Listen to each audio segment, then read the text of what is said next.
All right, doctor, explain to me exactly how you analyze this data. And remember, to put it in perspective for those of us who don't have over a dozen patents here, explain it to us in lay terms what this means. So you don't want to hear about the Pearson product moment correlation coefficient. Okay, it's pretty simple. We didn't do anything really complex.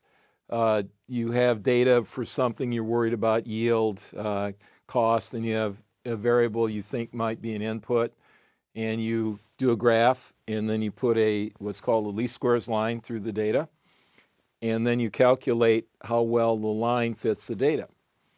I did that because I was planning on complaining about the government taking weeks to argue about various things, and during that time people were dying. When we got the data back, and this is a simple thing to do, get hit right in the face. It didn't matter. Can't be. Screwed up the data. Try it again.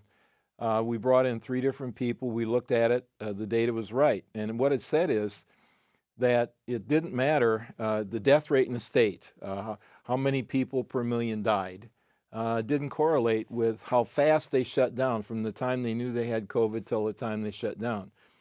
And in retrospect, things are always obvious in retrospect. In retrospect, South Dakota didn't shut down for 35 days at the time of our study, and they didn't have a problem at all, very low death rate. Why? It's a plain state, and they don't have a lot of people.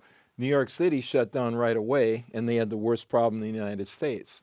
Why? Because they're all together. They're all living in subway tubes. They travel in subway tubes, and the infection probability is much higher. So then we ran a second correlation, which was death rate versus population density, and it went like that.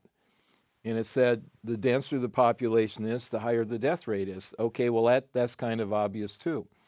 So the conclusion that I would come to is I would start looking at lowly populated areas, some states.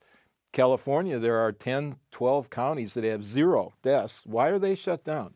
And I would start loosening things up in the place least likely to do harm and move on through quickly to let people get their livelihood back.